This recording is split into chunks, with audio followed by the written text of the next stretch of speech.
हमारे YouTube channel vision coaching में आपका स्वागत है। मेरा पहला वीडियो 1 आपके पास पहुंचा होगा और दूसरा वीडियो जो है हमारा शब्द शुरू होने वाला है।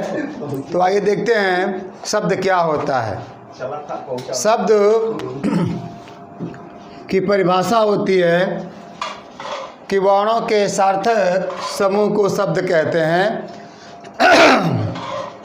समूह कहते हैं और शब्द को 4 भागों में बांट दिया गया है। पहला होता है उत्पत्ति या स्रोत के आधार पर,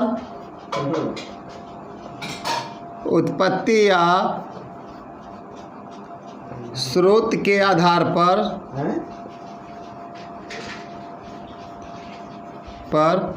दूसरा होता है वीडियो क्लास बनाने से रचना या व्युत्पत्ति के आधार पर,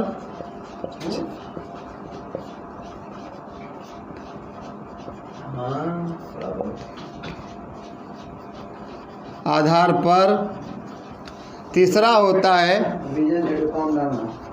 अर्थ के आधार पर और चौथा होता है प्रयोग के आधार पर। मेरा भी नहीं पढ़ा है, ढंग से बनेगा, एडिट होगा, उसका नहीं पड़ेगा। आप लोगों ने देखा कि शब्द को 4 भागों में बांट दिया गया। पहला है उत्पत्ति या स्रोत के आधार पर, दूसरा है रचना या व्युत्पत्ति के आधार पर, तीसरा है अर्थ के आधार पर और चौथा है प्रयोग के आधार पर। तो आइए पहले देखते हैं उत्पत्ति या स्रोत के आधार पर। यहाँ लिखते हैं पहला होता है उत्पत्ति या स्रोत के आधार पर शब्द को 3 भागों में बांटा गया है।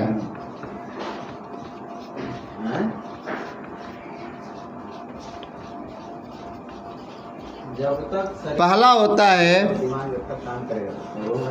रूढ़ शब्द, दूसरा है यौगिक शब्द, तीसरा होता है योग रूढ़ शब्द।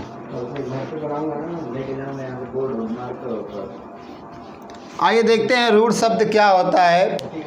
लिखते हैं परिभाषा के रूप में कि वे शब्द जिनको अलग करने पर कोई अर्थ न निकले उन्हें हम रूढ़ शब्द कहते हैं। जैसे जल, कल, नल, यानी जौ को अलग कर देंगे और लौ को अलग कर देंगे तो कोई अर्थ नहीं निकलेगा।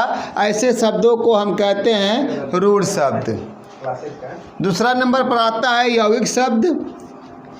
यौगिक शब्द में लिखते हैं कि 2 शब्दों के योग से बने हुए शब्द को यौगिक शब्द कहते हैं जिनका सार्थक अर्थ होता है। जैसे भाई बहन, माता पिता, इस तरह से। योग रूढ़ शब्द क्या होता है? लिखते हैं कि रूढ़ शब्दों के योग से बने हुए शब्द को योग रूढ़ शब्द कहते हैं। जैसे दशानन,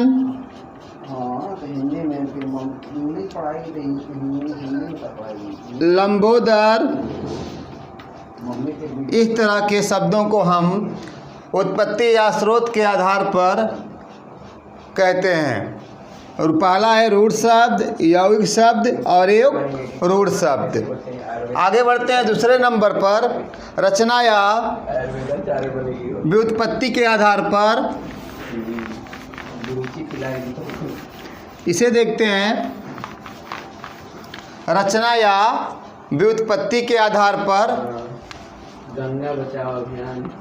रचना या गंगा बचाओ अभियान। व्युत्पत्ति के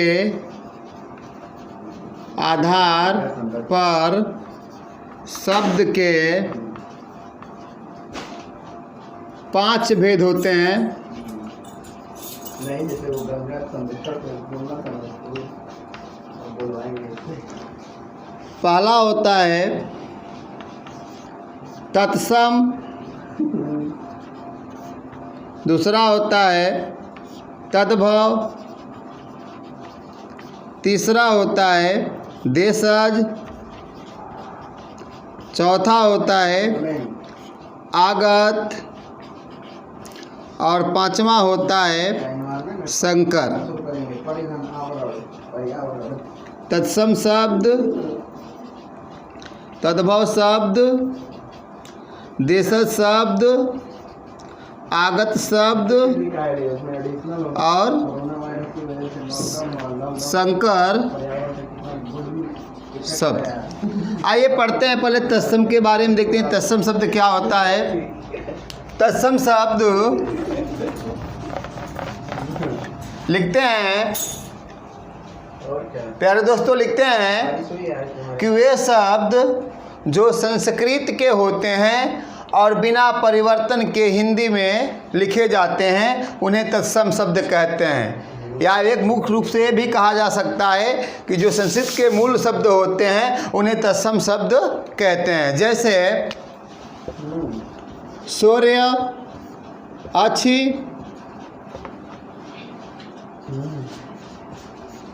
काण, जिह्वा आदि। अब इसको देखते हैं, तद्भव शब्द को लिखते हैं कि वे शब्द जो संस्कृत के होते हैं लेकिन परिवर्तन के साथ हिंदी में लिखे जाते हैं उन्हें हम तद्भव शब्द कहते हैं। जैसे सूरज, आँख, कान, जीभ, ये होता है हमारा तद्भव शब्द। तीसरे नंबर पर आता है देशज शब्द। लिखते हैं कि साधारण बोलचाल की भाषा में प्रयोग होने वाले शब्द को देशज शब्द कहते हैं। जैसे झोपड़ी,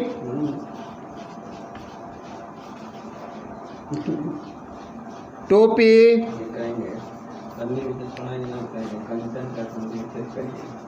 कुदार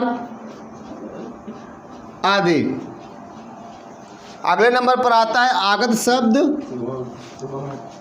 लिखते हैं कि वे शब्द जो अन्य देशों से हमारे हिंदी भाषा में प्रयोग किए जाते हैं उन्हें आगत शब्द या विदेशज शब्द कहते हैं। जैसे इज्जत, आबरू,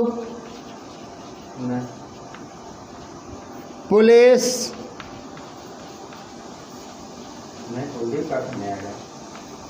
रेल, टेलीफोन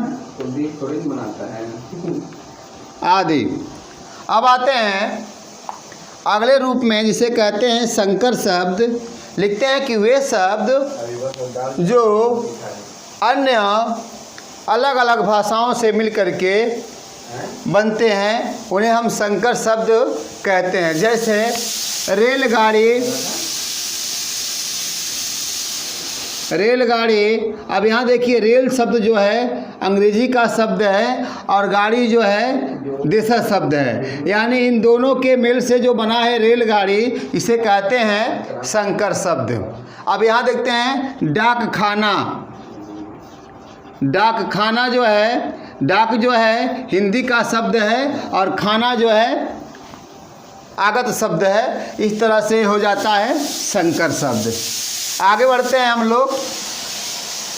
अब आते हैं अर्थ के आधार पर। अर्थ के आधार पर शब्द को 2 भागों में बांटा गया। पहला होता है सार्थक और दूसरा होता है निरर्थक। आइए देखते हैं गोविंद शुक्ला वो भी पढ़ा था। अर्थ के आधार पर शब्द को दो भागों में बांटा गया। अर्थ के आधार पर शब्द को दो भागों में बांटा गया। पहला होता है सार्थक शब्द कोचिंग चलती है मैथ की। और दूसरा है निरर्थक शब्द। आइए देखते हैं सार्थक शब्द होता क्या है। लिखते हैं कि वे शब्द जिनका एक ऐसा अर्थ निकले जो सार्थक हो, उसे हम सार्थक शब्द के नाम से जानते हैं। जैसे रोटी, पानी,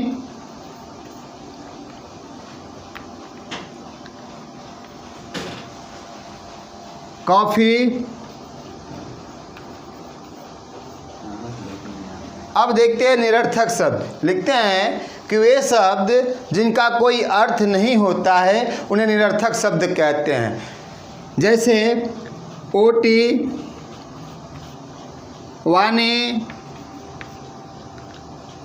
वाफी।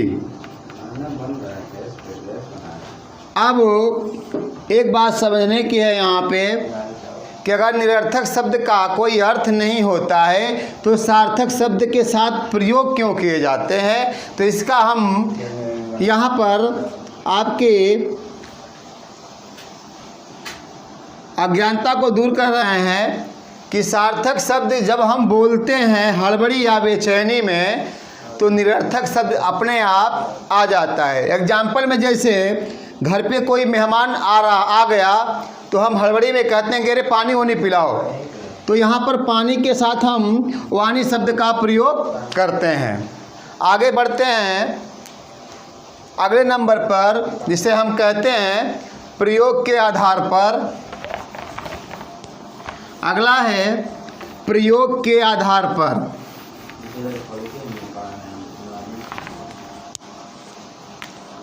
चौथे नंबर का जो है जिसे कहते हैं प्रयोग के आधार पर शब्द के भेद। शब्द के भेद।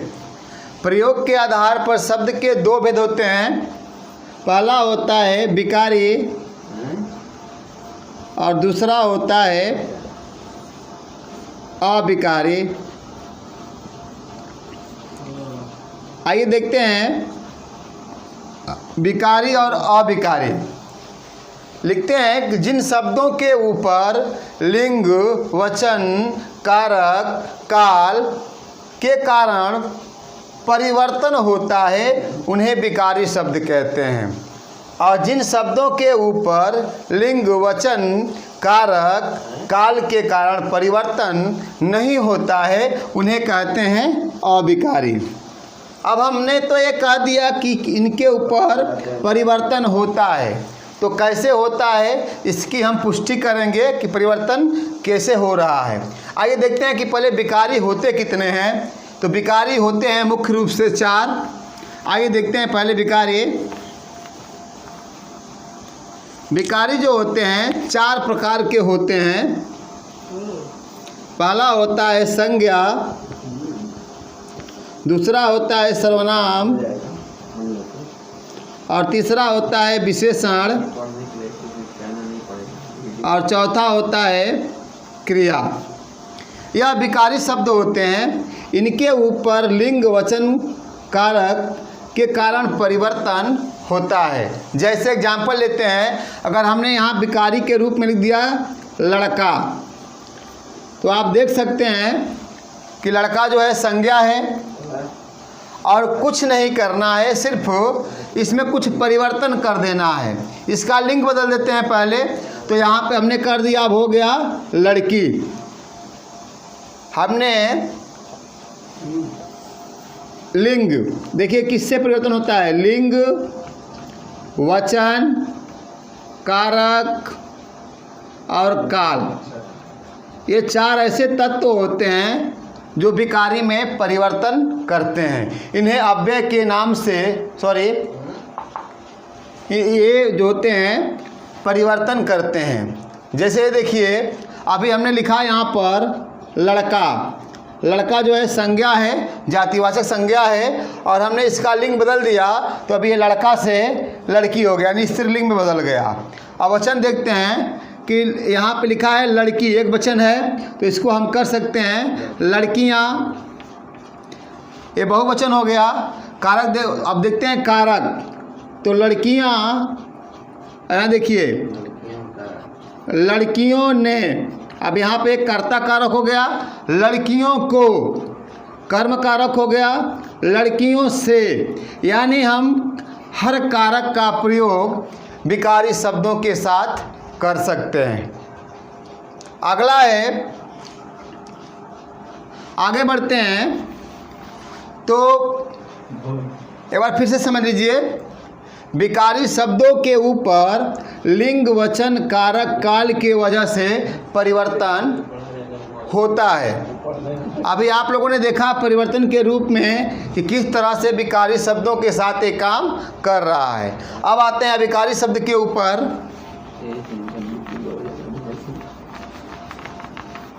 अविकारी शब्द में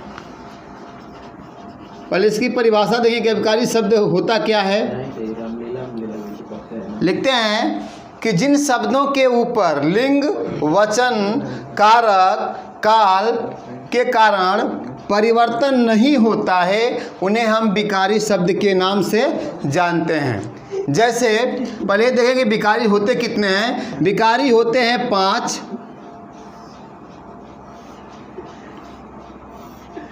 पहला होता है क्रिया विशेषण,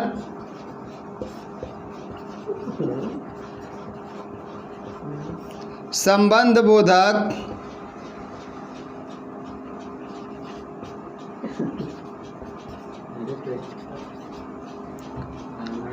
समुच्चय बोधक,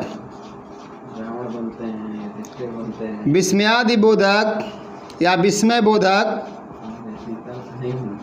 और अंतिम में होता है निपात। आइए देखते हैं, एक हम इसको भी पुष्टि करेंगे कि आखिर लिंग वचन कारक काल इसमें परिवर्तन क्यों नहीं कर पा रहा है। आइए देखते हैं, लिखते हैं क्रिया विशेषण 1, लिखते हैं धीरे धीरे। अब धीरे धीरे के साथ हम धीरा धीरा नहीं कर सकते क्योंकि ये पहले से ही अव्यय होता है और अव्यय के ऊपर इनका कोई जोर नहीं चलता है। ये सिर्फ विकारी के साथ ही कार्य कर सकते हैं और विकारी के साथ कार्य कदापि नहीं कर सकते। जैसे यहाँ देखते हैं, अब यहाँ दिया है धीरे धीरे, इसमें लिंग काम नहीं कर रहा है। अब देखते हैं संबंध बोधक में लिखते हैं और, तो और को हम और ही नहीं कर सकते। समुच्चय बोधक में लेते हैं कि, अब इसकी को हम पहले से का नहीं कर सकते। अब यहाँ देख सकते हैं विस्मय बोधक है अरे, तो अरे को हम नहीं कर पाते हैं। निपात जो है इसको भी नहीं कर पाएंगे। इस तरह से ये था हमारा शब्दों का कुछ रूप। अब आइए बताते हैं कि यही शब्द जो होते हैं किस तरह से आगे चल करके कौन सा लेसन बनाते हैं। अब यहाँ देखिए, हम लोगों ने पहले पढ़ा कि रूढ़ यौगिक और योग रूढ़ शब्द। तो जो रूढ़ शब्द होता है उसका तो कोई अर्थ ही नहीं होता है, लेकिन जो यौगिक शब्द होता है, यौगिक शब्द जो होता है इसके जो उदाहरण होते हैं, जैसे भाई बहन, माता पिता, ये ही शब्द आगे चल करके द्वंद्व समास के नाम से जाने जाते हैं। और इसका बिगड़ा हुआ रूप जैसे का लिख दिया जाए माता माता या भाई भाई इस तरह का जो रूप होता है वह अव्ययी भाव समास के नाम से जाना जाता है।